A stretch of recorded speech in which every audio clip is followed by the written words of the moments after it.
басталуы үлкен жаңағы қадамы сауапқа жазсын дейміз. Құтты болсын. Рамазан мүбәрәк болсын. Қалған дұға тілектеріңіз бәрі қабыл болсын тілеген.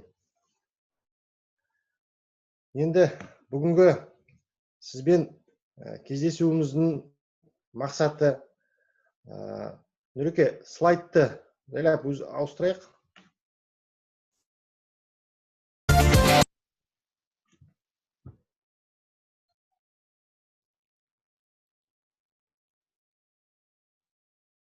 Нұреке, слайд.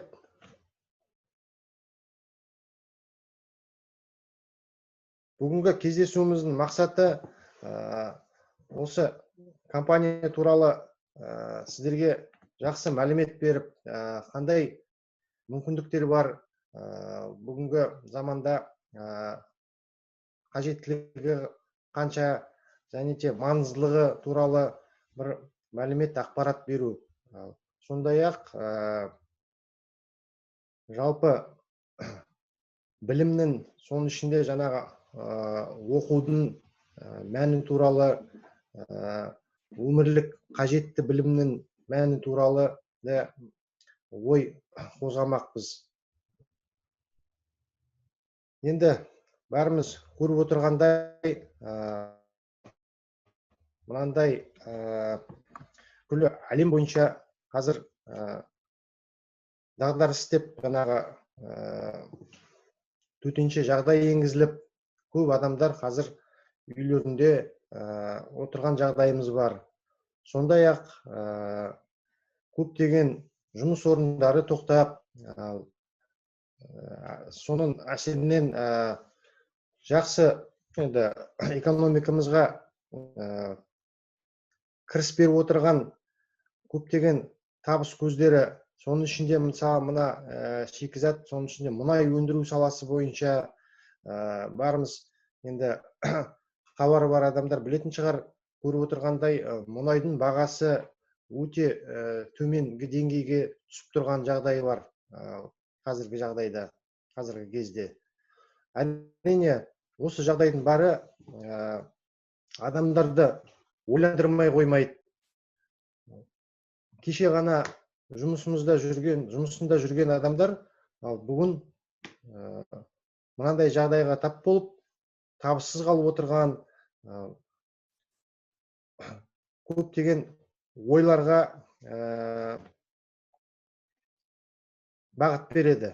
Соның ішіндегі бір негізгі ой, мына әр адамның жеке отбасындағы қор жинағы болу керек деген, жеке жинағы болу керек деген қағидаларды тағы да бір мәрте еске түсіреді. Сол мына нені біліп, нені білмей жатырмыз, осы қазақтың біліктілігі туралы, сауаттылығын көтеру мәселесі туралы енді биыл ата кетпесек болмайды.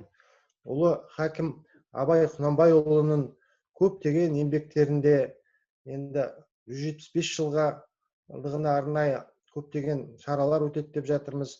Бірақ негізгі осы шаралардың мақсатында осы ұлы данышпан қазаққа біткен тұлғаның жазған еңбектері туралы біліп, әсіресе жастар ескеріп жүрсе дейміз.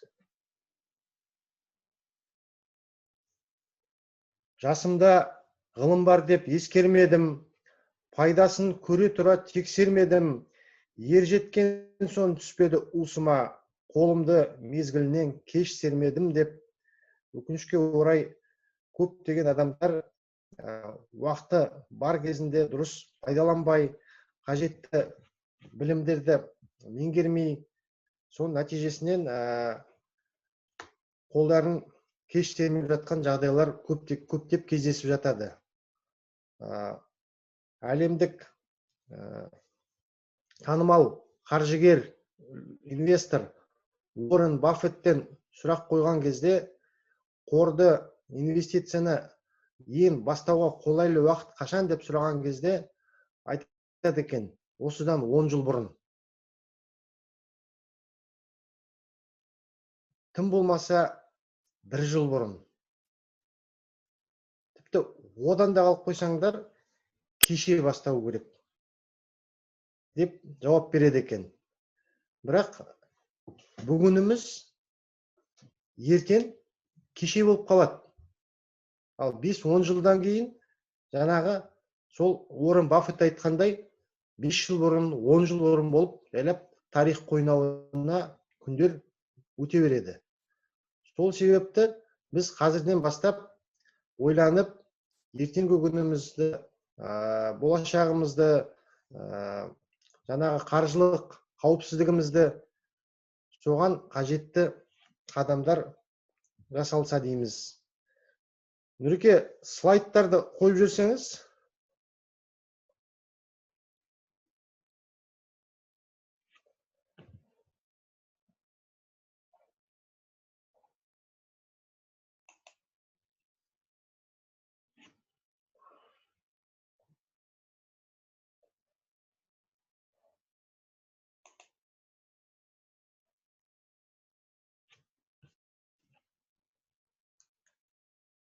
Қазір ұттай кешірім сұраймын, қазір мына слайдтардың қосылуына.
Орал қаласынан мамандығым оқу бойынша бітірген, білім алған экономист. Енді бірқатар мекемелерде қызмет жасадым. Енді бас экономист болып та жасаған уақытымыз болды. Сонда ізденісте жүріп түсінгенім, мына Роберт Кийосакидің квадрант денежного потока деген жаңағы ақша ағымының квадранты деген еңбегінде адамдар 4 топқа бөлінеді екен. Соның алғашқысы жаңағы жұмысшы, яғни біз жалданып бір мекемеде, я тағы да бір жеке адамдардың қарауында, бірақ біреуге жұмыс істеген жағдайда сол жаңағы алғашқы бірінші квадрантта болады екенбіз. Ол жерде көптеген жағдайларға тәуелдіміз. Ол біздің еңбекақы мөлшері, сондай-ақ жұмыс уақыты, сондай-ақ демалыс уақыты, қашан шығу керек деген сияқты мәселелерге, көптеген мәселелерді, яғни өздігімізден ол арада шешіп өзгерте алмайды екенбіз. Ал екінші бағыты бұл шағын жеке кәсіпкерлік. Ол бағытта да қызмет жасаған бір 10 жылдай тәжірибем болды. Ол арада уақыт көрмейсің, уақыт таппайсың. Бүкіл жұмыс жеке басқарғанмен жаңағы шағын кәсіпорнында, бірақ уақытының бары сол жаңағы табысты табуға, кәсіпті жасауға кетіп отырады. Сөйтіп көптеген адамдар байқап жүргеніміздей, жаңағыдай денсаулығын да байқамай қалып жатады, сондай-ақ демалыста да дұрыс болмайды.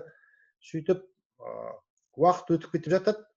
Ал бір анағыдай қиын жағдайға тап болған кездерде, табыс сауда болмай қалған жағдайда, жаңағыдай мысалға қазіргі болып жатқан кезең, соның бір қиындықтар бар екенін дәлел ретінде көрініс алады, орын алады. енді бұл осы екі бағыты бойынша, бірінші және екінші квадрант бойынша 90% адамдар осы екі топқа жатады екен. Соның ішінде өзімде болдым. Енді осы уақытқа дейін мына 10 жағындағы көріп отырған ірі кәсіпкерлер, сондай-ақ 4-ші квадранттағы инвестор бағыты бойынша шын айтқанда түсімізге де кірген жоқ. Біз күндердің күнінде мына жаққа өте аламыз деген ойымызда да болған жоқ. Неге? Өйткені мына біріншіден ең басты себебі білімнің жетпеуі. Екіншіден ойлау қабілетіміз басқа бағытта болған. Шын айтқанда мына осы бағыттарды қалай мен жаңа жерде жұмысшы болып жүріп, немесе жаңағыдай шағын кәсіпкер болып жүріп, мына инвестор бағытына қалай өтем? Шын мәнінде ол жерге көп ақша қажет деп ойлап жүрдік инвестор болуға. Ал енді ірі кәсіпкер болуға оларда енді көптеген байланыстар болу керек деп ойладық. Жаңағыдай олаған да және қажет көп ақша қажет деп ойладық. Сондай оймен шын мәнінде қазір көпшілік адамдар солай ойлайды.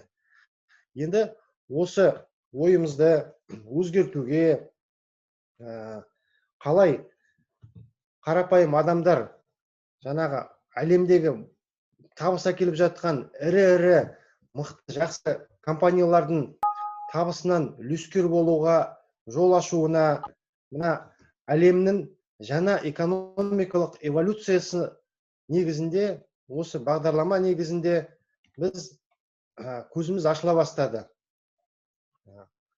Сол әлемнің жаңа экономикалық эволюцияның компаниялар жүйесін қалыптастырушы, негізін қалаушы Андрей Федорович Хавратов деген азаматтың еңбегімен 2016 жылы танысқан болатынмын.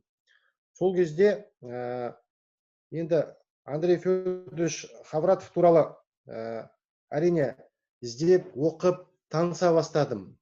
Осы Андрей Федорович Хавратов 2011 жылы жеке академиялар, жеке инвесторлар академиясының негізін қалаған. Және сол компанияның бас директоры, сондай-ақ көп салалы кәсіпқой инвестор. Кәсіпқой инвестор дегеніміз ол жаңағы инвестиция бағытына әртүрлі инструменттерді қолдану арқылы, жаңағы білімнің арқылы солан мол табыстарға жеткен, өзінің жеке тәжірибесі мол, білімі бар, сондай инвесторлардың қатарынан болған. Сондай-ақ 2019 жылы, яғни осыдан бір жыл бұрын крипто юнит бағдарламасының негізін қалаған.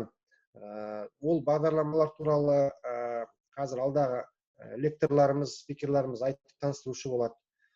Және де бір түсінгеніміз, мына армандарды жүзеге асыру шебері. Ал ондай шын айтқанда мына армандаудың да бір дұрыс ережелері бар екенін, армандауды да дұрыс білу керек екен деген шын айтқанда біздерге түсімізге де кіріп шықпаған. Осы мүмкіндіктердің бәрін негізін математикалық формуласын біздерге жеткізіп түсіндіріп отырған үлкен көшбасшы. Сондай-ақ миллионерлар құпиялары Андрей Хавратовпен бағдарламасының тележүргізушісі. Ол туралы да, ол бағдарлама туралы да кіріп қарап тікелей эфирде көріп отыруыңызға болады.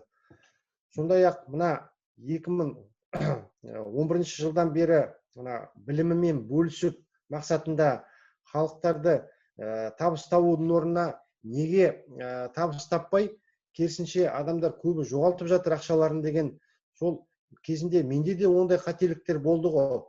Сол жаңағы мен жіберген қателіктерді мына жаңадан келетін инвестор бағытына өтетін адамдар басынан кешірмесе екен, солар біліммен келсе екен деген оймен жүзеге асыру үшін осы мына үлкен жүректі азамат Андрей Федорович Хавратов жеке инвесторлар академиясын арнайы ашқан болатын. Сол еңбектерінің барлығы зая қалмай Mellon Rich, Finance Times, бизнес журналдардың жаңағы нұсқалары бойынша тұлғаны қаржылық және инвестициялық дамыту жөніндегі 2018 жылғы ең үздік бизнес тренер, бизнес коуч лауазым марапатына дәрежесіне жеткен азамат. Сондай-ақ әлем генералдары бейбітшілік үшін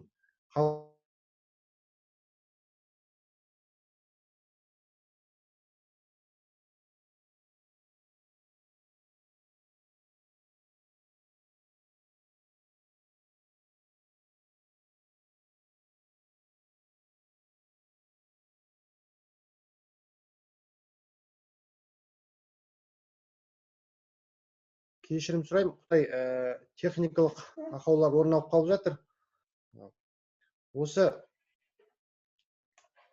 әлем генералдары бейбітшілік үшін қоғамдық бірлестігінің инвестициялық кеңесінің төрағасы және бітімгер генералы. Және де осы ұйымның жаңағы халықаралық қоғамдық бірлестігінің бейбітшілік көгершіні медалімен марапатталған. Ал тағы да бір ата кететін жағдай, былтыр біздің мыңжылдықтың адамдары атты энциклопедиясының алғашқы 100-дігіне кірген азамат. Әрине, осының барлығы Андрей Федоровичтің еңбегін бағалануы деп білеміз. Бірақ бұл кісінің үлкен арманы ол әлемдегі 15-20%-ға дейін адамдарды қаржылық тәуелсіздікке, сондай-ақ қаржылық еркіндікке жеткізгісі келетіні. Осы арқылы осыған жету үшін негізі оқу бағдарламаларына көңіл аударылады. Тек қана қазақтың жақсы мақалы бар, білекті бірді жығар, білімді мыңды жығар деген, немесе оқусыз білім жоқ, білімсіз күнін жоқ деген.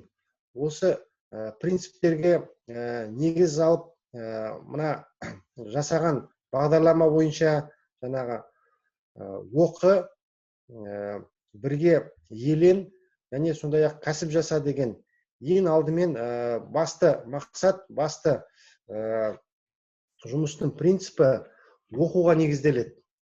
Себебі біз көріп отырмыз, көптеген жағдайлар бар. Әрине, адамдар табысын тапқысы келеді, көбейткісі келеді, бірақ өкінішке орай оның орнына ақшаларынан айырылып қалып жатады. Немесе әртүрлі жаңағыдай хайп пирамидаларға түсіп қалып жатады. Міне осының барлығы жаңағы білімнің жетіспеушілігінен екен. Яғни білімді адам ол қай жақта айтады ғой, қазаннан қақпағы кетсе, иттің ұяты кетеді дейді. Яғни бұл арада қазанның қақпағы болып табылатын ол мына адамның білімі. Сондай-ақ жаңағы қаржы мәселесіне келгенде әсіресе қаржылық инвестициялық сауаттылығы. Осы ойлар арқылы, осы жаңағы үлкен оқу бағдарламалар бойынша жаңағы жаһандық инвестициялық портфельдерге иелік ету, сондай-ақ адалдық бағдарламасы бойынша ай сайынғы бонус, профи бонус, жаңағыдай осындай көптеген мүмкіндіктерге қол жеткізуге жасалған бағдарламалар бар. Енді оқу бағдарламаларына тоқта кететін болсақ, ол мына жаңа айта кеткендей академиялық жеке инвесторлар академиясының оқу бағдарламалары. Соның ішінде жаңағы оқу ақпараттық бағдарламалар. Оған негізінде жаңағы осы оқу білімдерді ала отырып, біз көптеген жаңағы алдағы қазір аталатын табыс беріп отырған үлкен әлемдік деңгейде қызмет жасайтын жобаларға меншік иесі болуға мүмкіндіктер ашылады. Енді шын айтқанда үлкен жобаларға инвестор болып кіру үшін көптеген ақша қажет. Яғни жеке адамдар ол жеке инвесторлар, мысалы қарапайым адам, ол жұмыс жасап жүрген, бір 100 000 теңгені айналдырасында айлық алып жүрген кісіге анандай ірі компанияларға жеке инвестор болып кіру мүмкіндігі өте қиын. Себебі ол жерде миллионнан кейде $1 миллион астам ақша қажет екен. Ал бұл жерде біз жаңағы әлемнің жаңа экономикалық эволюциясы тұтынушылар бірлестік арқылы, бірігу арқылы, оқып сауатымызды ашу арқылы жаңа компания сондай аталған жақсы табысты жобаларға үлескер етіп, соның табысынан яғни үлескер етуге, алу үлесіне кіруге мүмкіндіктер ашылады. Мына оқу ақпараттық өнімдер арқылы жеке инвестордың 8 ережесі дегеніміз не, сондай-ақ жеке инвестициялаудың инвесторлардың алғашқы қадамдары қандай болмақшы, сондай-ақ жеке инвесторды қашықтықтан оқыту мүмкіндіктері, және де капитализация негіздері деген осындай көптеген оқу құралдарына қол жеткізуге мүмкіндіктер ашық бұл арада. Сондай-ақ мына тағы бір жақсы ойын ретінде мүмкіндік беріп отырған, ол мына қаржы данышпаны ойынның ұйымдастырылуы. Осы ойын арқылы жаңағы бұрын соңды инвестицияға айналысып көрмеген адам, ол ойын ретінде осы жаңағы инвестордың басынан кешетін жағдайларды ойын ретінде үйренеді, ойнап отырып, яғни үйренеді. Енді бұл деген керемет табылған бағдарламалардың бірі. Жақын арада осы ойынның онлайн, яғни интернет арқылы ойнайтын бағыт түрлері қазір жасалып жатыр. Олында жақын арада қол жетімді болады ол мүмкіндіктерге де. Енді осы коммуникациялық жаңағыдай даму, қаржылық дағдылар қандай болу керек инвестордың. Біз білеміз ғой, алдымен мысалға қандай мамандық болмасын, яғни қаржыгер, инвестор, бұл да бір мамандық. Бұны да үйрену керек, бұны да оқу керек. Себебі біз мысалға жүргізуші, көлік жүргізушіні алатын болсақ, мысал ретінде, оны оқытпай-ақ, жаңағы оқу тәжірибелік жаңағы машықтау арқылы үйретпей рульге апарып отырғыза салу, ол деген өте қауіпті жағдай. Және де оны емтихандар арқылы тексеріп, ережелерін барлығы бойынша білімнің сапасын тексеріп, сонан кейін ғана көлікке отырғызамыз ғой. Сол сияқты бұл академияның да, бұл жаңағы біздің компанияның әлемнің жаңа экономикалық эволюциясының негізгі принциптері, бағыттары да осы қарқынмен жүргізіліп отыр. Және де алдағы уақытта инвестор болу үшін арнайы тестілер, емтихандар да тапсыратын болады. Себебі біз білеміз, ақша деген ол энергия. Энергияны басқара алмаса, ол энергия адамның жаңағы өзін құртып жүреді екен. Ондай жағдайлар өкінішке орай көптеген кездесіп жатады өмірде. Мол табысқа табады, ақшаға көзіне жетеді, сосын не болып жатады? Артты күйреу болып жатады. Бір шамалы уақыттың ішінде қайтадан жаңағы ақшаларынан айырылып қалып жатады. Неге? Өйткені жаңағы шын білімнің, сондай-ақ тәжірибенің жетпеуінен болып жатады. Кешірім сұраймын. Осындай игі істер арқылы халықтың әлемдік экономикалық эволюцияның жаңа эволюциясын қалыптастыруға әрине көп адамдардың үлесі қатысуы қажет болады.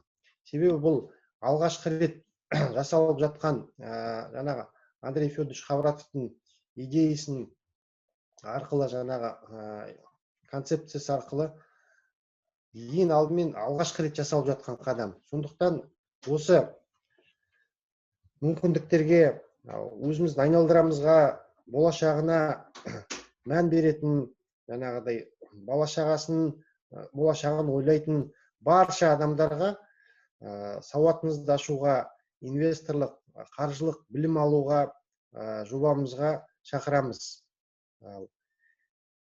Негізгі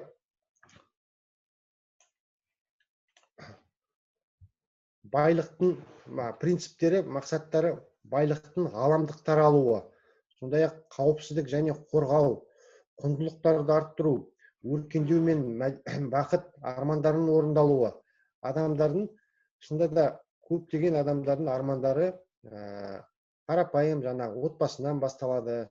Сол отбасында дұрыс ойлау қабілет қалыптасу үшін, жаңағы қаржыны дұрыс басқару үшін осы компаниямыздың зор мүмкіндіктеріне есік ашық тұр.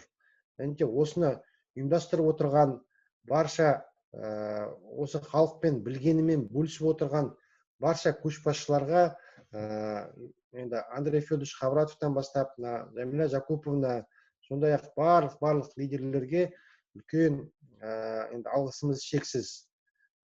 Арамыз үлкейе берсін, өрісіміз кеңейе берсін деген ойдамыз. Енді келесі осы ойға қалай жетпекші, компанияның қандай нақты ұсыныстары бар, осы бағыттар жөнінде енді мен сөзді келесі лекторымыз Жезқазған өңірінің азаматы Батырқожа Бейсенұлы мырзаға бағыттағым келіп отыр. Бәке, сізге сәттілік тілеймін. Мәулен, көп рахмет. Өте жақсы баяндама болды, жақсы түсінікті болды. Көп үлкен рахмет саған. Саламатсыздар ма? Бүгінгі онлайн конференция бөлмесінде отырған бүкіл қатысушыларға, жаңадан басталып жатқан ораза айының алғашқы күндері сол қабыл болсын деймін бәрімізге де. Бүгінгі тақырыбымызды бастайық.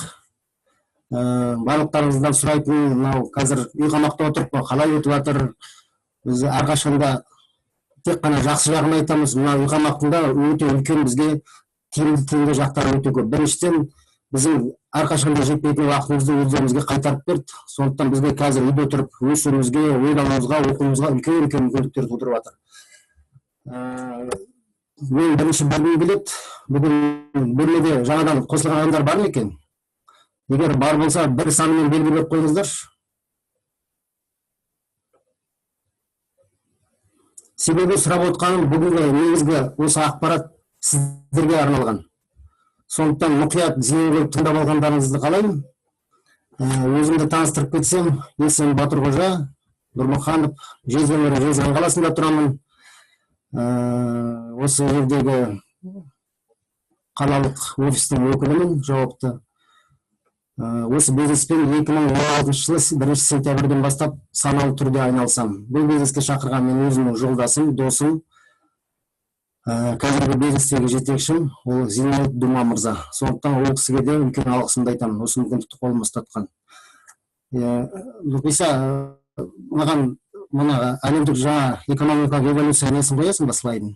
Содан бастаймын бірінші, тақырыбымды бастамай тұрып. Жоқ, мана әлемдік жаңа экономикалық эволюция. Жаңа Мәулен жақсы түсіндіріп айтып кетті ғой, манағы оқу ақпараттарын бәрін түсіндіріп айтты. Соның ішінде мен тоқталатыным, әлемдік жаңа экономикалық эволюция дегеніміз не? Бұл біздің бизнестің негізі үлкен идеологиясы, үлкен философиясы. Себебі әлемдік жаңа экономикалық эволюция деген ол болашақта әлемдік ақша айналысындағы бөлістің теңсіздігін жою. Себебі Мәулен көрсеткен слайдта көріп кеттіңіздер, Роберт Кийосакидің 4 ақша ағымының квадранты деген. Сонда көрсетілді, жер бетіндегі 10% адамдар 90% байлықты қолдарында ұстап отыр, ал 90% адамдар 10% байлықты ұстап отыр деп. Сондықтан біздің әлемдік жаңа экономикалық эволюция жобасы сол болашақта сол теңсіздікті жойып, жер шарындағы бүкіл адамзаттың 15 пайызын осы келешекте табысты өнеркәсіп орындарының жаңа инновациялық технологияның үлескерлері қылу арқылы кем дегенде 30-40% пайыз әлемдік ақша айналысындағы бөлімді қолына ұстату. Ал осы әлемдік жаңа экономикалық эволюцияны іске асыру үшін бізге бизнес құралы керек болды. Ол бизнес құралы бізде криптовалюта деп аталады.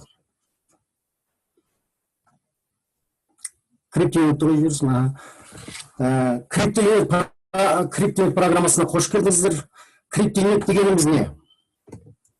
Осы криптовалюта арқылы біз өзіміздің алдымызға қойған миссиямыз, мақсатымыз әлемдік жаңа экономика эволюцияны іске асыра аламыз. Криптовалюта дегеніміз ол қазіргі таңда сандықталған дейміз, цифрланған дейміз, электрондық акция. Біз бәріміз білеміз акцияның не екенін. Акция дегеніміз біздің түсінігіміз бойынша ол құнды қағаз. Құнды қағаз болғаннан кейін ол бізге дивидендтік табыс көзіне әкелу керек. Бұл да соның баламасы тек электронды цифрланған түрінде. Криптовалюта бізде болашақта ол да дивидендтік табыс көзіне әкеледі. Сол табыс көзін ол қайдан алады? Вот соған тоқталайық. Бұл жерде криптовалютаның артында үлкен жаһандық инвестициялық портфель тұр. Ал портфель дегеніміз не? Портфель дегеніміз ол бүкіл нарықтың барлық саласында, барлық бағытында жұмыс істейтін бизнес көздерінің бір жерге шоғырланғанын біз портфель деп атаймыз. Сол үлкен жаһандық портфель арқылы біз келешекте дивиденд көзін көре аламыз. Инвестициялық нарықтың криптовалюта бүкіл 20-дан астам бағытында және саласында жұмыс істейді. Бүгінгі жаңадан қатысып отырған адамдарға мен айтар едім, бүгінгі таңда бізде өте ұсыныстар көп.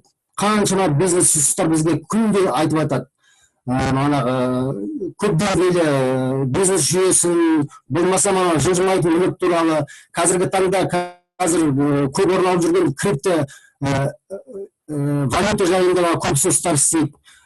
Көп ұсыныстар бүгінгі таңда. Солардың бәріне мен айтар едім, сіздер егер қандай да бір ұсынысты қабылдасаңыздар, ол тек қана бір салада ғана жұмыс істейтін бизнес көздері. Екіншісі, ол сіздерге ешқандай ілгерілік ұсынбайды. Ал мен сіздерге бүгінгі таңда айтар едім, жаңа Мәулен айтып кетті, білім жүйесі бар бұл жерде. Үлкен жерде үлкен инвестициялық білім жатыр. Екінші бұл жерде айтып отырық, көп деңгейлі бизнес деп. Біздің өзімізде көп деңгейлі краудинвестинг деген секторымыз бар. Бизнестің әр саласы бар манағы. Денсаулық сақтауда бар, инновациялық көлікте бар, балық секторы бар, қор нарықтары бар, валюта нарықтары бар, крипто нарықтары бар, сақтандыру, жылжымайтын мүлік. Енді қарап отырсаңыз, бізде бүкіл бизнестің саласы бізде бар екен жұмыс істейтін. Сіздерге мен айтар едім, бүгінгі таңда қандай да бір криптовалютаның қандай да бір көлемін алу арқылы сіз бүкіл қандай бизнеспен айналысқыңыз келеді, сол бизнестердің барлығын қолыңызда ұстай аласыз. Себебі криптовалюта арқылы сіз осы үлкен жаһандық инвестициялық портфельдің иегері бола аласыз. Жаңа біз алдында айтып кеттік қой, білім жүйесі деп. Екінші сізге бұл жерде біздің жоба негізі 3 аяқтан тұрады. Соның біріншісі жаңа Мәулен айтып кеткен білім жүйесі болса, екіншісі бұл егерлік. Үшіншісі содан кейін бар бизнес. Көз алдарыңызға елестетіңіз, қазақ болғанмен үлкен тайқазанның астында 3 аяқты ошағы болады. Ол ешқашан құламайды да, ешқашан төгілмейді де, бірақ аяқта тұрады. Біздің бизнесте осындай үлкен 3 аяқтан тұрады. Білім жүйесі, ілгерілік жүйесі және бизнес жүйесі. Келесі слайдқа көшейікші. Жаңа айтып отырық қой, әлемдік жаңа экономикалық эволюцияның 3 аяқтан тұрады дедім. Оқу жүйесі, бірлескен меншік иелігі және бизнес деп. Енді криптовалюта портфельге келейік.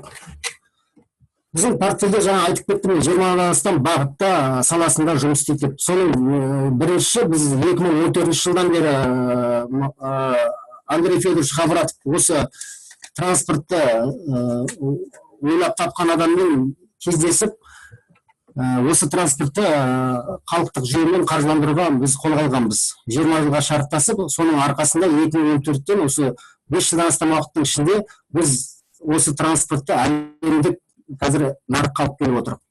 Қазіргі таңда Араб елінде салынып жатыр.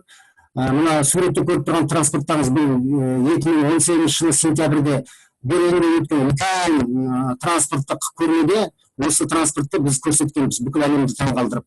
Бұл сағатына 500 км жүретін өте жүйрік транспорт түрі. Мына жерде біз осы транспорт жүйесіне келгенде мен айтарым, бұл транспорттың елі біз болашағы бар деп айтамыз. Себебі бұл транспорт арқылы біз қазіргі транспорт жүйесіндегі бүкіл шешілмей жатқан мәселелердің бәрін шеше аламыз. Ол бірінші манағы жол апаты. Ең көп өмірде кездесетін жол апаты.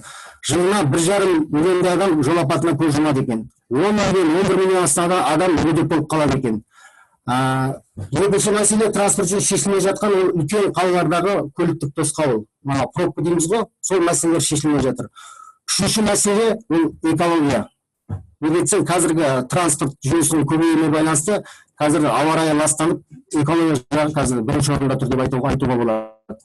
Сондықтан осы мәселенің бәрін осы транспорт шеше алады.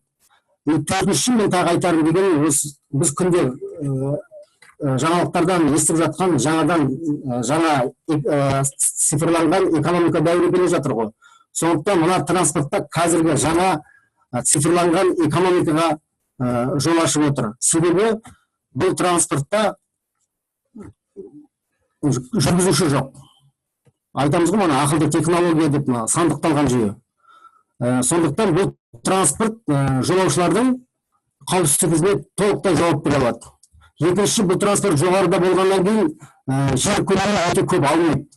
Сондықтан бұл транспорт жоғарыда болған өте қауіпсіз болып есептеледі. Үшіншісі, бұл транспорт манағы экология жағынан біздің мәселелерді шешіп отыр. Себебі мана күн сәулесі қосымша манағы табиғатқа зияны жоқ энергияларды қолданады. Келесі слайд.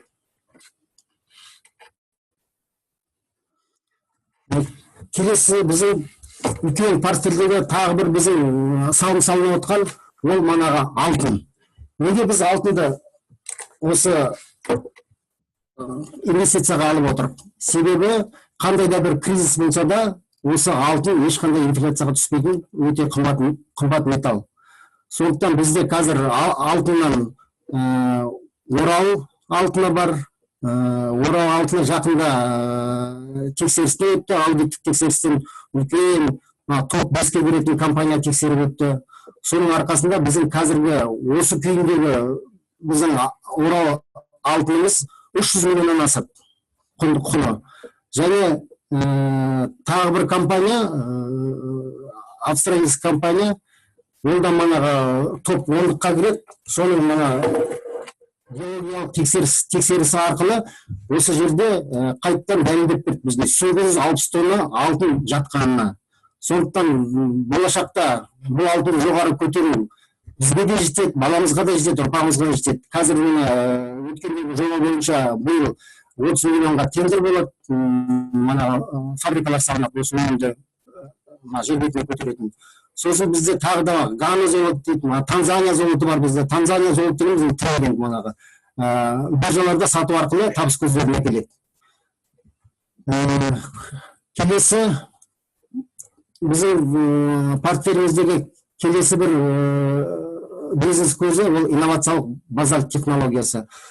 Мана біз айтып кеткен транспорт жүйесі бізде келешекте біздің жобалауымыз бойынша 500 триллионнан асатын бізде нарықтық бизнес көзі күтіп тұрса, мына инновациялық базалық технологиясы 1000 триллионнан асатын болашақта бізде бизнес көзі күтіп отыр. Қазіргі таңда Польша қаласында Гданьск деген қалада фабрика салынып жатыр.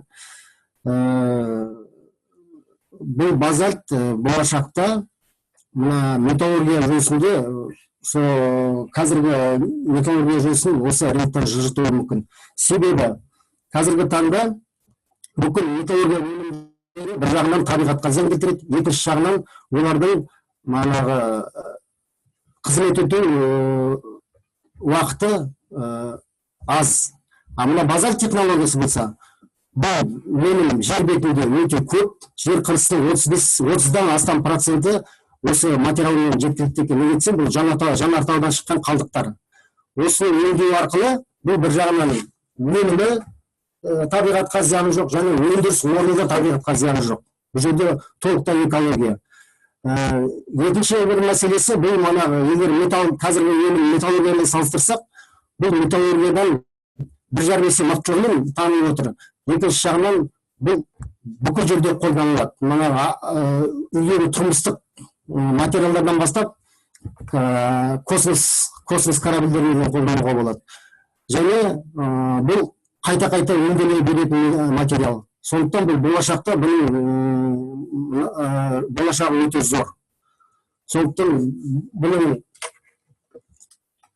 келесі біздегі портфеліміздегі ол суши мастер мейманханалары. Қазіргі таңда бізде 37 ресторан ашылды. Осы соңғы ашылғаны 15 мартта Могилев қаласында ашылды, Белоруссияда. Екінші ресторан болып, оның алдында Минскіде ашылған. Бұл жерде біз Белоруссия бойынша 100% біз өзімізге пайда көзін көре аламыз. Қалған жерлерде Қазақстанда ашылды, Россияның бірнеше қаласында ашылды. Бұл жердің барлығында да біз бұл жердегі бұл жобаны қаржыландырсақ, бұның басқаратыны Алекс Яновский деген кісі. Бұл да өте белгілі танымал адам, өзінің бұнда оқу құралдары бар. Болашақта біз бұл жобадан, біз өзіміздің ғана фондтың өзі болашақта осы 1-2 жылдықта 1,000-дан 2,000-ға дейін ресторан ашпақшымыз.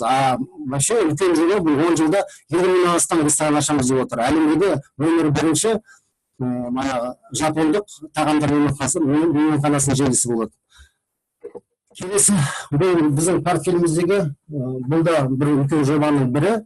Себебі Андрей Петрович Қабыраттың бір сөзінде айтқаны бар. Негізі осы киноиндустрия өте үлкен табыс әкеледі деп. Даже жақсы табыс әкелгеннен бері бір айда 300 мен 500% аралығында табыс көзіне әкелуі мүмкін деп. Енді бұл жобаның авторы Нұрлан Манекеев деген кісі. Қазіргі таңда біз Қытай және Индия нарығына шығамыз деп отырық. Себебі Қытай мен Индияны қоссақ, оның өзі жартылай деп отырық. Сосын бір артықшылығы бұл жобаның. Осы уақытқа шейін кино индустриясында Азия елінде өзінің супергерой дейді ғой, болмаған екен. Қазіргі таңда біз айдақар адам деп отырық қой. Сол жолымен қазір біз рынокқа шығайын деп отырық. Бұл дегеніміз осы Азия еліндегі ең бірінші Азияның супергеройы. Айдақар адам деген. Біз Индияда болғанда бізге кішкентай көрсетілім көрсетті. Осы кейіпкермен кездестік. Бұл жобаны, бұл тек қана кино индустрия емес, бұл жерде анимация да бар, бұл жерде ойын нелері де бар. Осы болашағы өте үлкен жоба бұл да. Қазір бұл осы 2 фильмде шығады деп отыр, осы жылдың аяғына қарай белгілі болып қалады. Келесі біздің портфельдегі бизнес саласы ол Шикарт, онлайн платформа дейді. Бұл жерде бір қуанышты жағдай, осы платформаның авторының бірі, бұл біздің өзіміздің жерлесіміз Серік Төрекеш деген жігіт, өте білімді, бизнесте белгілі адам, соның ішінде көп деңгейлі бизнес саласында кезінде тмд елінде белгілі болған адам. Біз Индияда болғанда бұл кісімен де кездестік. Бұл платформаның жүйесі бұл жерде ешқандай конкурент болмайды. Кәсіпкер мен кәсіпкердің арасында, тұтынушы мен тұтынушы, бұл үлкен көлемде жеңілдік беретін үлкен бір жоба, система. Сондықтан бұл жобада бүкіл әлем бойынша жұмыс істейтін болады келешекте. Бұл Шикарттың бір мықтылығы, бұл рынокқа шыққаннан кейін келесі айдан бастап табыс көзіне әкелуге болады. Келесі жоба. Мына жерде бізде синтетикалық алмаз өнімі дейді. Бұл да үлкен жобаның бірі. Біз білеміз, табиғатта алмаз мыңдаған, ғасырлаған жылдар бойы өзі жетіледі. Одан кейін ол өңделеді. Ал біздегі қазіргі біздің жобадағы сол өнімдерді лабораториялық жолмен тез арада 4-5 күннің арасында пісіру элементтері бар. Медицин қазіргі технологияға байланысты, инновациялық технология. Сол бірнеше жылда пісіп жетілетін алмаз өнімін біз 4-5 күнде жетілдіре аламыз. Бұның да болашағы өте үлкен. Қазіргі таңда алмаздық принтерлер шығайын деп жатыр. Тұрмыс біз күнделікті қолданып жүрген компьютер, тұрмыс материалы. Сондықтан бұның келешекте қажеттілігі өте көп та. Космоста қолданады, өндіріс орындарында қолданады, көп жерде қолданады, медицинада қолданады. Сондықтан бұл да болашағы өте үлкен, бұл да үлкен жол болып есептелінеді. Келесі бізде жылжымайтын мүлік. Бізде бірнеше жерде біздің жылжымайтын мүліктеріміз бар. Ол Краснодарский крайда бар, сосын Қырымда бар бізде, сосын бізде шетелде Пхукет бар. Өткенде сол шетелдегі туристік салынатын комплекске құрылысқа рұқсат қағаздары келгенмен, қазіргі жағдайға байланысты, ол жақта туристік жолы болғаннан кейін қазір бәрі тоқтатылып тұр. Сондықтан бұл жерге ақшаны салмай босқа жатып қалады деп құрылысты тоқтатып қойдық. Бірақ келешекте ол жақта салынады. Бізде Краснодарский крайда да салынады, Қырымда да салынады. Бізде үлкен демалыс орындары салынады. Болашақта ол бізге үлкен табыс көзін әкеледі. Енді бізді қазіргі қызықтырып отқан және қазіргі заманға сай бұл криптовалюта мен блокчейн. Қазір елден адамдар көздері ашылып біліп жатыр, блокчейн екен. Блокчейн бір жақсы, бұл жерде бүкілі көріп отыра алады. Ешқандай алдау деген болмайды. Екінші мәселе, криптовалюта деген қазіргі таңдағы бұл электрондық активтер. Соның ішінде біздің криптовалюта бұл электрондық сандықталған акциямен есептелсе, криптовалюта деген бұл адам мен адам бизнес саласы мен бизнес саласының арасындағы бір-біріне деген төлемақылары. Бізге қуаныштысы, бізде қазір блокчейн өзіміздікі болады. Қазір разработка жүріп жатыр. Екінші, осы блокчейннің арқасында біздің өзіміздің криптовалютамыз да болады. Unity токен дейді. Бірақ қазір атын айта алмаймыз, шығар кезде айтамыз. Мошенниктерді ұйықтамайды, біз не істейміз, соның бәрін қайталап отыр. Сондықтан біз қазіргі таңда оны айта алмаймыз. Бірақ болашақта біздің өзіміздің блокчейннің өзара төлемақы жүретіні криптовалютамыз болады. Ол Unity токен деп аталады. Біздің криптовалюта дегеніміз ол security токен. Security токен дегеніміз ол деген табысын беретін токен. Одан кейін бізде үшінші токен болады, стейблкоин деген. Ол қазіргі біздің Unity сияқты бір стейблкоин $1 тең болады. Бізде әрбір 4-ші күн сайын Марина Антоненко өзі бізге таныстырып отырады, қандай шаралар, қандай жұмыстар істеліп жатқан. Бізде өте үлкен жұмыстар жүріп жатыр қазір осы крипто бағытында. Сонымен қатар біздің портфелімізде әлемдік белгілі корпорациялардың акциялары бар. Apple, Google, Яндекс, Макдональдс, Visa, Amazon деген біз осы үлкен жаһандық партнер арқылы біз осындай белгілі компаниялардың иегеріміз, біз бәрімізде. Біздің компанияда айтып отырық, нарық технологияда фонд бізде жұмыс істейді. Сондықтан осы белгілі компаниялардың біз бәріміз иегері болып есептелінеміз. Келесі. Енді мен өзімнің баяндамамды қорытылай отырып, бәріңізді түсіндірдіңіздер ғой, біздің жобаның ең бастысы сіздерді иегер ету арқылы болашақта дивидендтік табыс көзіне шығару.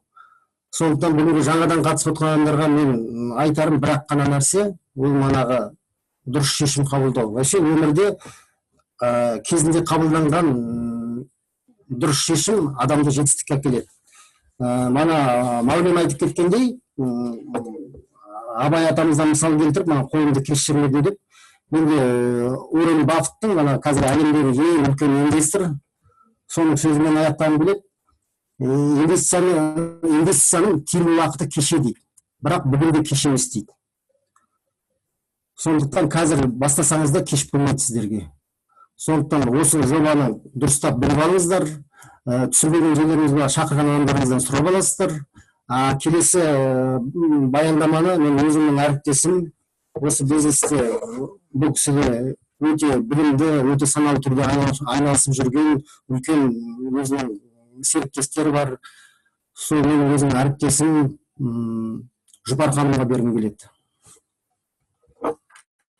Жұпар.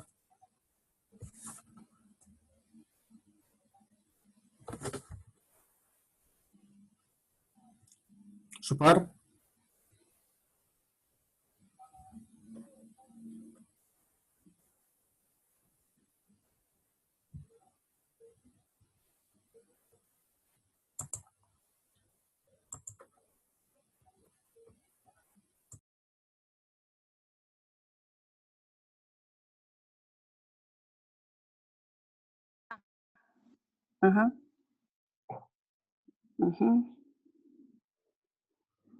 Ал сәлеметсіздер ма? Мені естіп тұр ма? Сәлеметсіздер ма? Жақсы естіледі. Естіліп тұр ма? Естіледі. Естілді ма? Естілмеді ма? Естіледі жақсы. Ал сәлеметсіздер ма? Мінекей, бүгін керемет күн, мынандай Рамазанның осындай алғашқы күнінде сіздермен кездесіп тұрғаныма, сіздермен жүздесіп тұрғаныма мен сондай қуаныштымын. Менің есімім Жұпар, Астана қаласының, фамилиям Кенжібаева, Астана қаласының тұрғынымын. Өзім жайында айтсам, қаржыгермін, былайынша финансист деп айтуға болады. Негізінен салық комитетінде 20 жылдай өтілім бар, сол жерде жұмыс істеген адаммын. 2017 жылы, 2017 жылы 2 мартында осы компанияға мен келген едім. Биыл меге қарап отырсам 3 жылдан үстінде уақыт болыпты. Бір 15 минутқа уақытым болмай мені шақырған ағайын болады өзімнің, Валихан Махмутов деген кісі шақырған еді. Сол кісіні бір тыңдап кетейін. Менің ешеу кіріп атқан кезде уақытым бар, айтқан бір 15 минут қана уақытым бар, қаланың өмірі, ешқайда үлгермей жүреміз, 15 минутқа кіремін де шығамын, Валике, менде уақыт жоқ деп кірген адам едім. Енді қазір қарап отырсам 3 жылдың үстінде уақыт өтті. Қазір Батыр мырза артында отырып, соны есіме түсіріп отырмын қазір. Нұрғиса, не қылсаң, маған слайдтардан бастап жібере берсең, мен көріп отырайын. Мұнда көрінбей атыр дейді. Неге көрінбей тұрған бұны?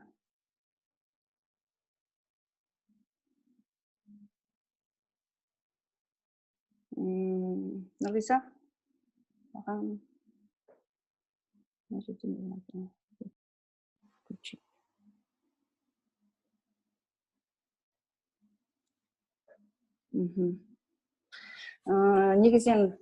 Негізен бұл компанияның керемет екен, маған дейінгі жаңағы Маулен, менің алдында Батыр бәрі айтып өтті. Керемет бизнес екен. Бұл керемет мүмкіндік екен.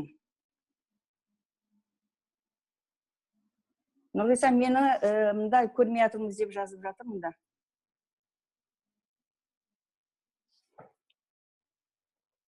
Нұрғиса, мені көрмей атқанда бар екен, мұнда жазып жатыр. Сонымен мен айта берейін, мен түріңді көре бересіздер. Жоқ, бәрі жақсы, көрініп тұр жақсы. Көрініп тұр, көрінбейді, мұнда көрінбейді, дұрсыз, көрініп тұрсыз дейді. Жақсы, давайте дальше. Бұл қараңыз, бұл керемет мүмкіндік, керемет бизнес. Түсінген адамға, мен енді былайынша, енді мұғалім емеспін, врач емеспін, мен негізен жұмысым қаржыгер, менің жұмысым мынау цифрмен байланысқан соң маған енді оңайырақ тиетін шығар. Өйткені мен қазір бір айдың үстінде қараңыз, карантинде отырмыз, иә? Карантинде отырған кезде мен біраз компанияларға анализ жасап көрдім. Біраз нәрсені бұрын уақытым болмай қая алмай жүрген біраз нәрсені мен қазір көріп анализ жасап отырмын. Сонда қарап отқаным, мынау біздікінде керемет компания, мынандай керемет маркетинг бар, бізде ешқандай негізінен былайша салыстыруға да келе бермейтін көп компаниялар көп екен. Сонымен мен сіздерге айтайын дегенім, мында егер бұл компанияның өзінің несі бар, маркетинг жоспары бар былайша айтқан кезде. Сіз бұл жерге 8%-дан бастап 37%-ға дейін сіз табыс таба аласыз. Бұл жерде енді партнер деп айтамыз былайша, серіктес. Онан кейін президентке де мысалы оның пайызы 37%-ға дейін табыс табу көзі бұл. Келесі. Онан кейін мен түнде ғана осы жиналыс болды, түнде жаңалықтарды естіп жатырмыз. Қазір бүгін біз 2-де 1-ші кезеңде тұрмыз. Былайша айтқан кезде этап деп айтамыз, 2-де 1. Өзі компанияның криптовалюта осы бағдарламасы 3 кезеңнен тұрады. Біз қазір соның 2-ші кезеңінде тұрмыз. Бұл компанияның осындай криптовалютаны сатып алуды, өзіңізде сатып алып, меншік иесі болудың сізге 2 түрі бар. Bir түрі сіз өзіңіздің ақшаңызды салу, юнит деп айтамыз, ол деген доллар бойынша, негізінен юнит деп айтылады бізде компанияда. Сіз 100 юнит салсаңыз, бойынша $100, сіз 800 криптовалют аласыз. Бұндай тағы да 2-ші түрі бар. Сіз оны еще рассрочкамен. Рассрочка деген сөзіңіз бойынша бөліп төлеу дейміз. Бөліп төлеу арқылы алға болады. $100 дейінгі бағадағы криптовалютты сіз 5 айға бөліп аласыз. $100 асқанды, мысалы $100 мысалы 10 ай салатын болсаң $1000. $500 дейінгіні сіз аласыз 5 айға бөліп, ал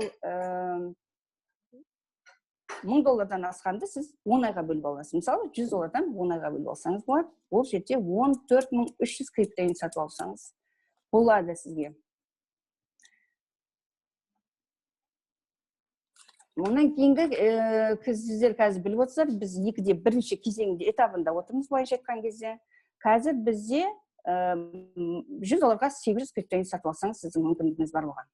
Ал біз 1-ші май күні, осы бүгін қарасам, тура 1 апта қалыпты. 1 аптадан кейін біз 1-ші майдан кейін біз өтеміз 2-де 2-ші этап. Ол жерде криптовалюттың қазіргі мысалы 800 криптовалют беретін болса $100-ға, содан беті 30%-ке дейін азайып кетеді. Ақша салатын ақшаңыздың мөлшері сол $100, ал бірақ сіздің сатып алатын криптовалюттың мөлшері азайып кетеді. 30%-ке азайта берсеңіз болады примерно.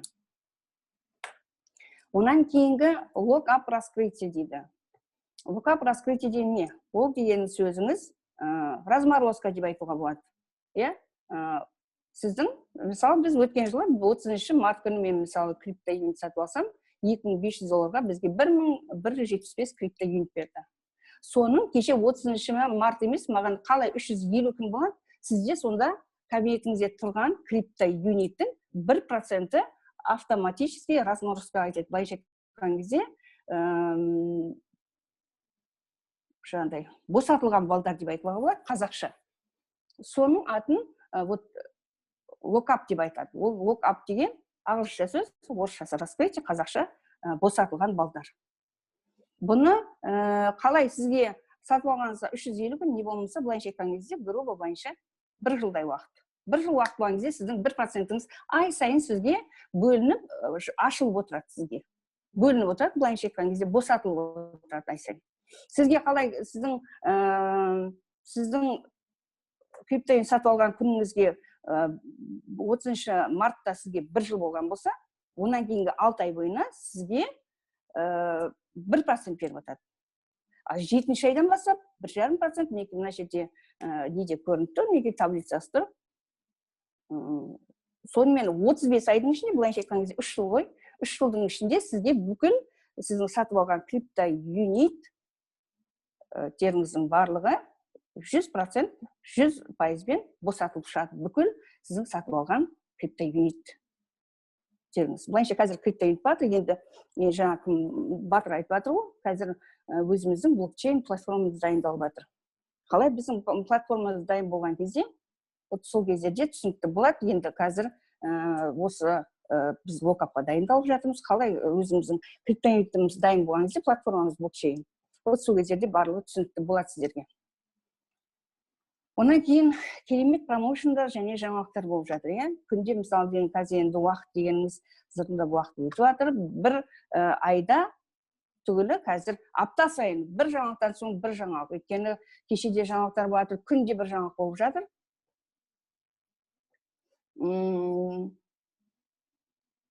Бізге қазір не бар?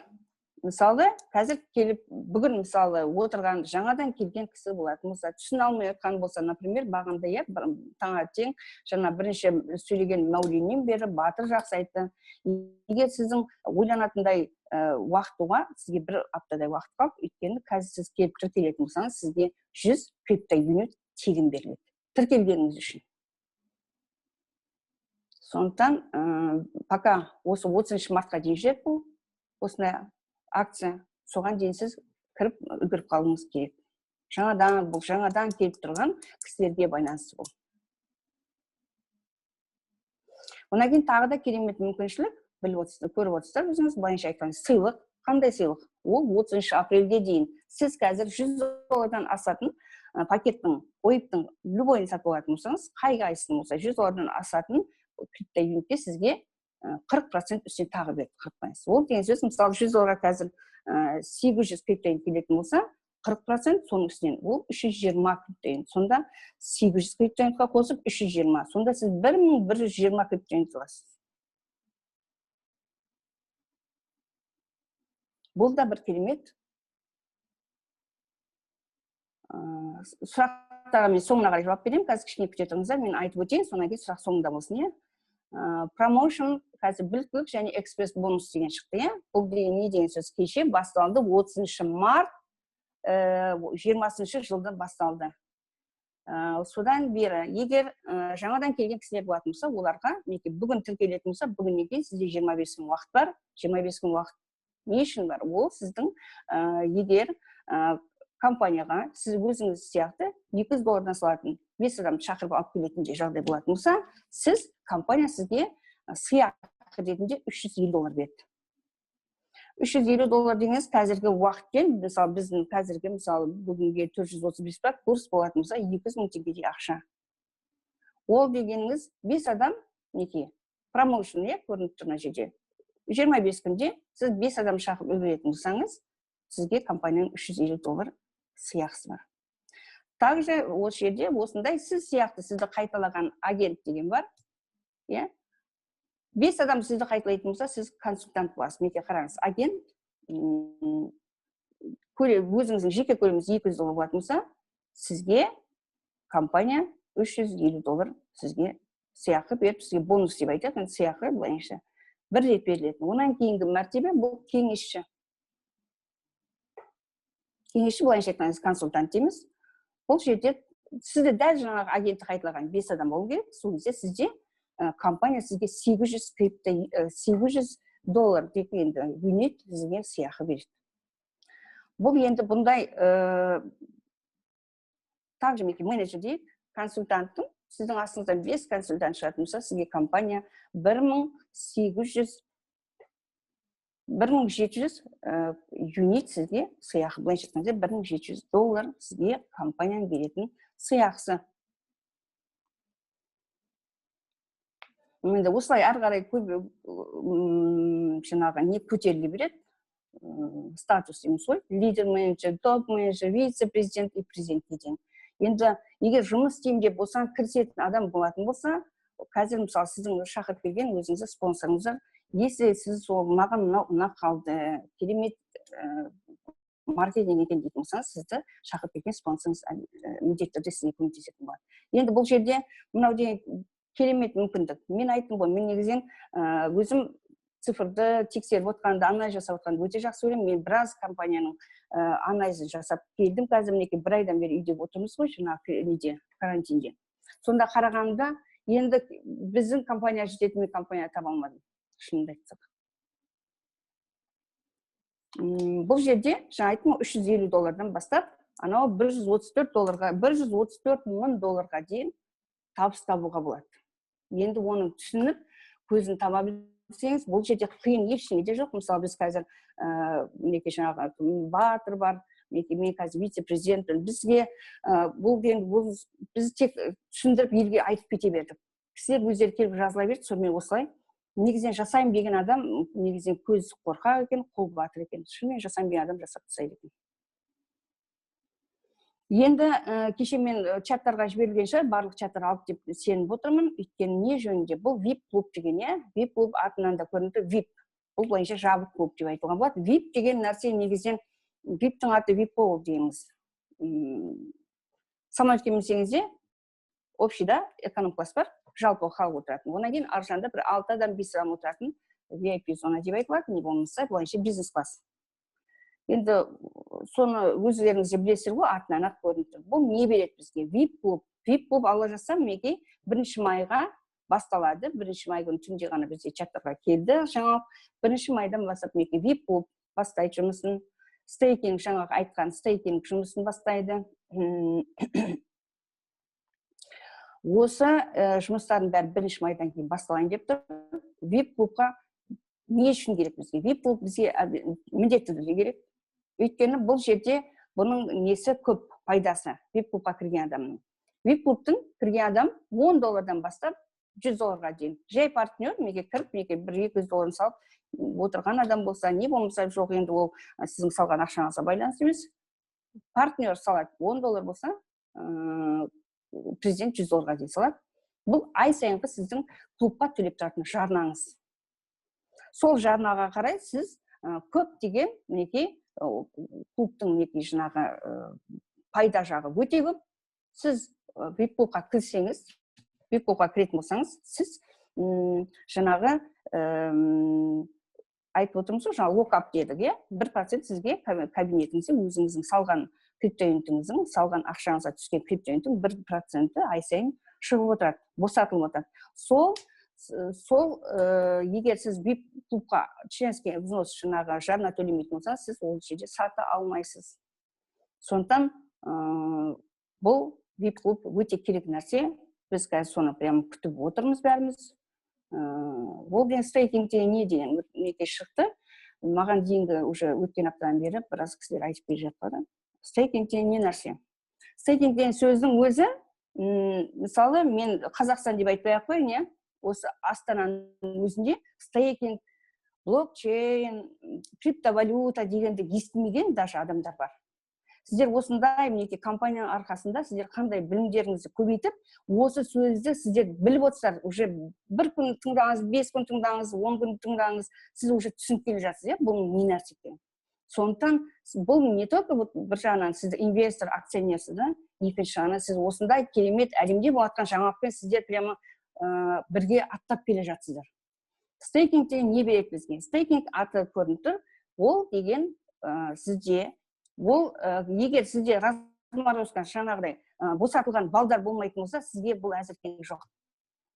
Сізде егер кабинетіңізді ашсаңыз, личный кабинетіңіздің ішінде кошелек тұрады. Кошелектің ішінде доступно деген жазылып. Сол жерде сізде босатылған балдар жазылып.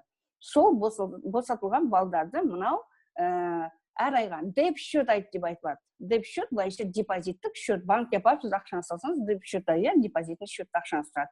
Ол сізге не береді? Ол тек сіз банкке барып салып қойдыңыз, ол деген сізге просто сейф емес қой. Ол сіздің ақшаңызды айналдырған үшін сізге ақша төлеп отырады. Белгілі бір мөлшерде.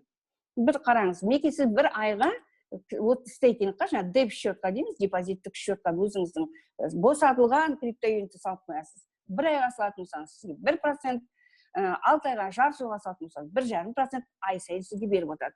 Бірақ сіз деп счетқа салған ақшаңызды сіз сатамын дейтін болсаңыз, сіз сата алмайсыз. Өйткені сіз бір айға қойдыңыз, 1 жылға қойдыңыз, 6 айға қойдыңыз. Ең үлкен максималды уақыты 24 ай, немесе 2 жыл. 2 жылға сіз мінекей бір 10 мың криптоюнитті босатылған салып қойсаңыз, сізге 2,5% табыс беріп отырады. Бұл да мінекей компанияның тағы да беріп отқан табыстың бір түрі. Түсінсеңіз.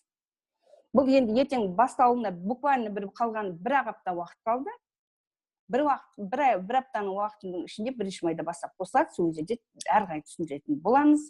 Пакаға осыны айта берейік, пака мерейтойлық Gold OIP.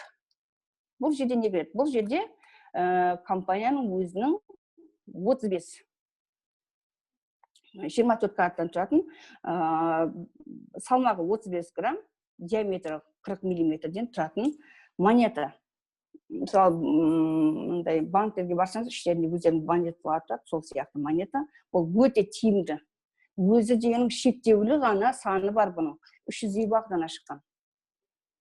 Кейбір бар ғой монеталар қазір деген, мысалы, бағасы $1000 қалған болса, біраз уақыттан кейін оның бағасы көп көтерілді. Өйткені оның өзінің шектеулілігіне байланысты уже миллиондап шықпайды, өзі шыққаны 320 дана. Соған неке компанияның 5 жылдығына арналған үлкен голд ойып, осын сатып алсаңыздар болады. Бұл кабинетіңізде жазылып тұр. Кабинетіңізде өзіңіздің. Енді қорытындылай келе не айтуға болады? Осы 14 жылы бастап, мен айттым, 17 жылы келген негізінен. 14 жылдан бастап біз компания қандай жетістіктерге қол жеткізсе. Қазір бізде 1 апрель күні біздің партнердің саны 1.320.000-ға жетті. Бұл 170 мемлекеттің адамы. Бұл жерде Испания, Италия, орыстар бар, әлемнің 170 мемлекеті, оның ішінде жаңа Африканың даже Гана деген тайпасы деп айтатын шығармыз, негізінен қазақша солай келетін шығар. Сол жердің даже адамдары кәсіп көріп отырады. Бұл жаһандық, әлемдік бизнес мүмкіндіктер. Білесіз ба, бір нәрсені жақсы айтты, точно айта аламын, қателеспеймін бір нәрсені. Өйткені айттым ғой, жаңа неше күндер қарап отырмын. Ешқандай компания жоқ екен әлемде. Ішінде жаңа күндер айтып өтті ғой, батырлар жақсы айтып өтті. Ішінде транспорт бар, ішінде рестораны бар, ішінде киносы бар, алтыны бар, алмазы бар.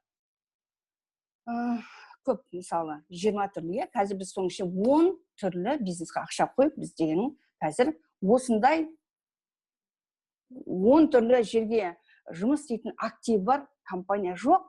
Ол мен тапқан адам болса маған жазып жіберіңіздер, мен қарап шығайын онда. Сондықтан мен сіздерге сөзінің соңында айтқым келгені.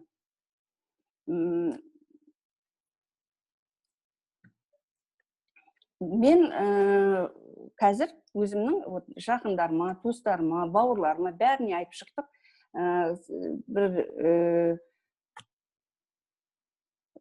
Жан-жаққа бұл керемет сіздің қолыңызда мүмкіншілік бар, сіздің қолыңызда керемет информация бар. Сонсыз ақпаратты мүмкіндігінше досыңызға, көршіңізге, курстастар бар, класстастар бар, соның бәріне жіберу керек.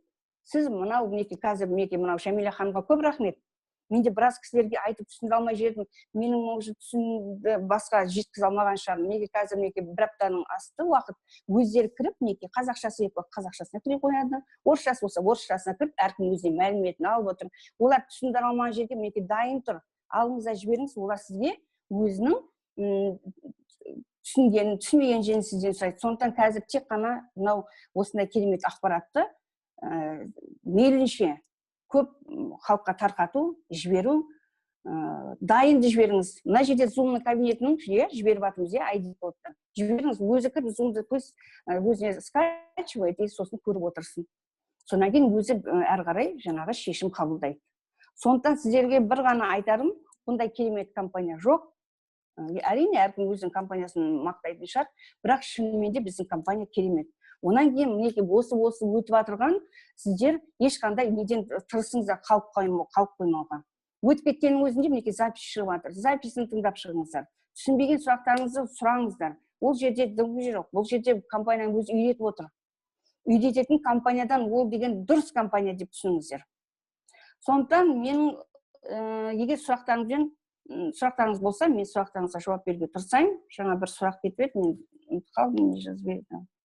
Нұрғиса, өткен сұрақтар болса, маған бір-екеуін айтсаңыз, уақыт болса. Жауап берейін. Осы 10 секторға ақша салынды қанша? Жаңа кім айтып өтті ғой, қаншасына не ақша салынған бәрі. 10 сектор болғанда жаңағы сушиға қанша салынды, шикартқа барлығы, өткен слайдпен өтіп өтсеңіз артқа қарай. Басынан бастап қазір записін жібереді. Сол кезде барлық ақшаның бәрі жазылып тұр. енді 10 секторды мен айтып отыруға менде особо уақыт жоқ. Бірақ негізінен келесі шыққанға мен осы әрқайсының санын айтуға тырысайын. Тағы сұрақ. 10 секторға өткен жылы салынған ақшалар, например, биылға уже біздің капитализациямыз. Капитализация және біздің компанияның уже бүгінгі бағасы, бүгінгі құны уже құнданды. Қазір біз уже 400 миллионның үстінде біздің компанияның капитализациясы. Бар ма сұрақ? Сұрақ болмайтын болса, тогда не айтсам екен сіздерге? Осындай керемет компанияда отырмыз. Үйрене беріңіздер. Ол деген менікі жасым. Ол не ай сайын группа үшін, не ай сайын түсе ма? Нені ай сайын түсе ма деп отырмын, мен түсінбей отырмын. Ай сайын вип-клубқа членство жарнаны төлеп отырамыз. Если соны сұрағыңыз келген болса. 10 сектор. 10 сектор, қараңызшы, 10 сектор айтады, 10 сектор бізге ай сайын түсіп отыр ма? 10 сектор біз өткен жылы ақшаны салдық. 10 сектор, жаңа кім айтып өтті, 860 тонна Урал золоты бар. Урал золоты біздің тек қана біз ол месторождение сатып алдық. Ол бізге не беру керек? Ол бізге дивиденд әкелу үшін біз ол жерге барып бірінші завод қоюымыз керек. Завод барып бізге бірінші кездерде, бірінші жылы бізге келесі жылы қоямыз оны. Бірінші жылда біз 1 тоннаға дейін ол жерде добывать етеміз, алтынды өндіретін боламыз. Екінші жылдар 3 тоннаға дейін, 5 тоннаға дейін осылайынан кете береді. Бірақ ол біздікі. Біз бәріміз осы меншіктің бәріміз иесіміз. Что дает стейкинг? Стейкинг. Что дает стейкинг? Что дает стейкинг? Ол, жаңа айттым ғой, 1 май күні старт басталады, құда қаласа. 1 март күні, 1 май күні бастап, бұл жұмысын бастайды стейкинг. Ол сізге тағы да дополнительно табыстың түрі. Ай сайын меке стейкинг деп тұрмыз. Осыған сіз өзіңізді дайындаңыз, кошелегіңізді қарасаңыз, доступный криптоюниттеріңіз жатыр, соның сіз қай уақытқа, қандай мөлшерін салғыңыз келеді. Вот соған сіз өзіңіз дайындаңыз. Өйткені сіз қазір 6 айға не бір жылға қоятын болсаңыз, сіз салынған криптоюниттеріңізді қоза алмайсыз, сол жерде тұратын болады. Сондықтан қазір бәріңіз кабинеттеріңізді ашыңыздар, ашып көріп, мінеке қаншасын қойғыларыңыз келеді. Вот, мінеке босатылған криптоюнитті. Босатылған только криптоюнитті. Сіз анау кабинетте тұрған, портфельде тұрғанды қоза алмайсыз. Тек босатылған криптоюнит. Ол кошелекте доступны деген жерде тұрады. 1% сіз сатып алған пакеттің. Мен Құттай бұл сұраққа қосыла кетейін, жауап ретінде. Мына стейкинг бойынша босатылған, яғни криптоюнит бал, былайша айтқанда біздің акцияларымыз орналасылады. Сол жаңа 1%, 1,5%, мысалы 2,5%-ға дейін мына акциялардың мөлшері өсіп отырады. Мысалға, салыстыратын болсақ, банктерде тек қана ақшамызға пайыз қосылатын болса, яғни ол ставкасына қарай депозиттік. Бұл арада акция көлемі өсіп отырады. Ал яғни акцияңыз көбейген сайын, айдан айға, жылдан жылға акцияның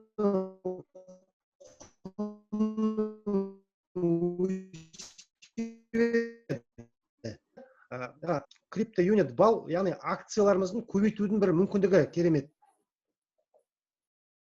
Рахмет. Енді жаңаға қосымша былайша айтқан кезде қосымша тағы да табыстың бір түрі сіздер түсініңіздер. Мінекей 1 майға бір апта уақыт қалды, кішкене сабыр күтейік. 1 май күні басталсын, сол кезде біз тағы да оған дейін де талай шығатын боламыз. Валидаторство. Сосын мана тағы бір сұрақ болды, енді қосыла кетейін. Ай сайын түсіп тұра ма деген сұрақта, сол негізі ақша мәселесінде айтып едім.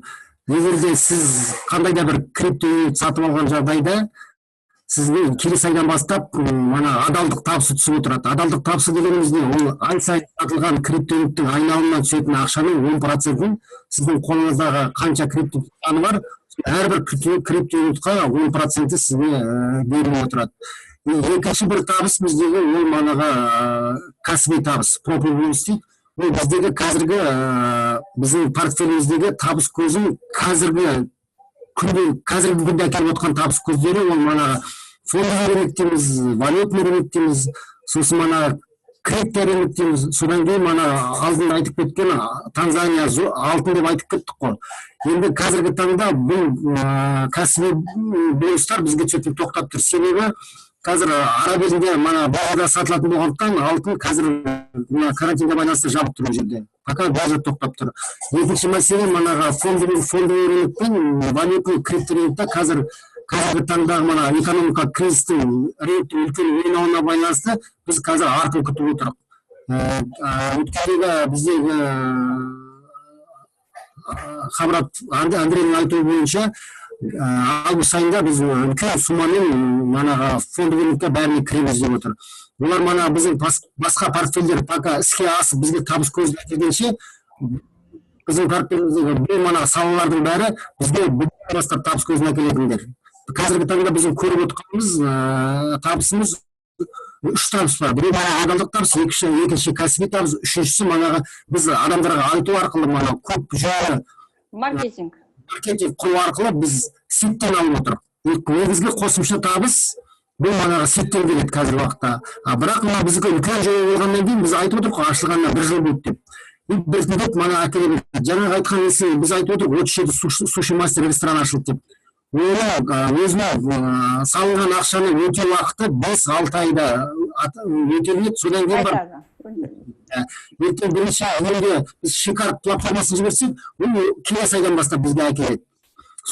Сондықтан біртіндеп 1 жылда, 1 жыл жарым, 2 жылда әрбір портфель өзінің табыс көзін әкеле бастайды. Транспорт жаңа айтып кеттік қой. Кешегі соңғы жаңалыққа қарағанда айтты, қазіргі жағдайға байланысты, карантинге байланысты өзінде жұмыс тоқтап жатқан жоқ. Толық түрде жүріп жатыр деп отыр. Өзі Анатолий Ивановичтің айтуы бойынша карантин болған күннің өзінде біз биыл адресный проектіні бастаймыз деп отырмыз. Адрес жобасын. Келесі жыл жайлап табыс көзін әкелуі мүмкін.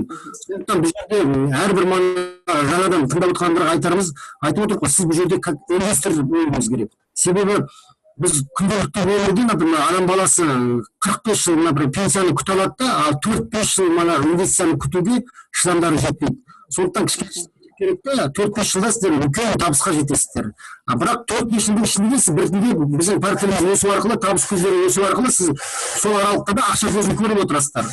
Бірақ толықтай үлкен жетістікке манағы алғашқы біздер, например, ашылған кезде алғанда біздің санымыз көп болғаннан кейін біз тез жеткенмен қазіргі келетіндер кішкене күту уақыты кішкене созылады да, сондықтан бұл жерде табыс көзі өте үлкен. Сондықтан кішкене ғана шыдамдық керек. Негізінен инвестиция деген сөздің өзі, ол деген салған ақшаңызды 5 жыл күту. Это вот қалай айтқанда да бір 5 жыл. Біз енді 5 жыл емес, біздің, например, қарасаңыз, біз өткен жылы 30 мартта салған екенбіз. Қазір бізге 1 жыл әрең келді, е? 1 жыл мен 30 мартта салсақ, бірінші этапта да, қазір күткеніміз 1 жыл ғана уақыт болған екен. Соған қараған кезде мен тағы қосымша айтып жіберейін, мысалы естіліп жатыр ма мұнда? Айтып жатыр қой, криптовалютасының ашылғанына 1 жыл болды деп. Енді мен қазір өзімді мысалға алатын болсам, мен бірінші этапта мен $1000-ға 400 мың криптовалют сатып алдым. Соны қазір март айында, апрель айында 1%, апрель айында 2% қазір босап тұр. Егер мен бүгінгі күні соны ақшаға айырбас етсем, осы 2%-ті қазіргі бағамен мен өзімнің салған ақшамды шығарып аламын екен. Және үстінен $500 тағы 1% табыс көзін көре аламын екен. Сонда мен 2% сату арқылы өзімді ақшамды шығарып отырмын, оның үстінен 2% табыс көзін көріп отырмын. А менің счетымда 98% криптовалют қалып отыр. Сонда 1 жылдың бойы тұрады ғой, өз ақшамды шығарып алғаннан кейін ешқандай маған қауіпсіз, мен ақшамды шығарып алдым, үстіне табыс көзін көрдім. Менің 98% криптовалютым маған әрі қарай жұмыс істей береді. Бұлайша инвестиция деген сөзді түсініңіздер дұрыс. Инвестиция деген сөз, ол бүгін мінекей мен $1000-ға арзан кезінде алып алып, ертең 1 жылдан кейін сол $1 сатып жейін деген, ол ондай мені басыңызда сонда установка болса оны алып тастаңыз. Бұл сізге балаңыздан ұрпағыңызға өтіп беріліп кететін бұл осындай керемет, осындай бір мүмкіндік. Сондықтан сіз өткен жылы сатып алған екен, мен $1000-ға не болмаса қазір $100 сатып алдым, ертең $1000 сатып жейін. Ондай установканы негізінен алып тастаңыз. Бұл сізге инвестиция болып қалатын болсын. $100 сізді ұзақ жаққа апармайды, бір керемет жаққа. $1000 салып қойыңыз, ол қазір келіп $1 сатып жейін. Өйткені сіз көріп отырсыз, биылдың өзінде, егер осы план бойынша жүретін болсақ, бізде декабрьде 20 жылдың Құдай қаласа, бәрі осы ойымен, осы жоспармен жүретін болсақ, бізде $15 мен $40 дейін бір криптоиндтің бағасы бар. Сіз сонда не бүгін 20 центті $1 болған екен деп сатып жібересіз ба? Мәулен, айта беріңіз. Мына жерде капитализация жөнінде сұрақ қойылған екен, кішкене айта кетейік. Капитализация дегеніміз ол компанияның белгілі бір уақыт мөлшер есебінде, мысалға 1 жылда, я 5 жылда болсын, оның құнының компанияның қаншалықты өскендігі туралы нақты құжаттармен, жаңағы активтегі құнды қағаздармен дәлелденген есебі, құны. Мысал ретінде 2019 жылы наурыз айында CryptoUnit бағдарламасы басталған кезде біздің компанияның активі $12 миллион бағаланған болатын. Ал сол компания 1 жылдың ішінде дұрыс, жақсы, яғни экономикалық, жаңағыда коммерциялық, басқа да жаңа инвестициялық қызметтердің арқасында әртүрлі салаға салу, орналастыру, жаңағы қаржы инструменттерін. Соның есебін бойынша 1 жылдың ішінде қазір $400 миллион бағаланып отыр активтері.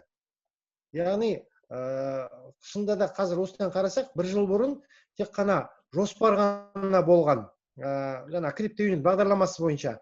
Қазір жаңағы Батырқожа ағамыз көрсетіп кеткендей, нақты өндіріс салаларына үлескер болып кірген, жаңағы ресторандары немесе басқа жаңағы жер бағытымен байланысты жаңағыдай жұмыстары, соның барлығы мына компанияның құнын қазіргі жағдайда қаншалықты компания өсіп келе жатыр, соны көрсетеді. Енді бұндай жаңағыдай сұрақтарыңызға әрине рахмет. Оған қазір мына Zoom-ның конференциямыздың уақыты шектеулеріне байланысты жеке хабарласып, жаңағыдай шақырған сізді осы кәсіпке азаматтар арқылы немесе жеке бізге де хабарласуыңызға болады, сұрақтарыңызға дәлірек жауап ала аласыздар. Енді ең бастысы, мына айта кететін тағы да ұлы Абай Құнанбайұлының айтқан бір жақсы өлеңі бар. Болмасаң да ұқсап бақ бір ғалымды көрсеңіз, сізге ғылым кім берер, жанбай жатып сөнсеңіз. Сондай-ақ жанбай жатып сөнбейік, түсінбеген, білмеген сұрақтарымызға жауап іздейік. Осы жауаптың барлығы арнайы осы компанияның негізін қалаған кезде Андрей Федорович Хабратов осының бәрін ескерген болатын. Кез келген адам әртүрлі салада кім болсын, ол тәжірибесі болсын, болмасын, инвестор болғысы келді ме, бұл саланы түсінгісі келді ме, жауабын тауып, ары қарай нақты қадамдарына жаңағыдай жолын ашуға мүмкіндік бар бұл жерде. Енді назарларыңызға көп рахмет. Осындай жақсы презентацияларға көбірек өздеріңізде жаңағыдай айналдыраңыздағы таныстарыңызды бәріне айтып шақырып отырыңыздар. Рахмат. Сау болыңыздар.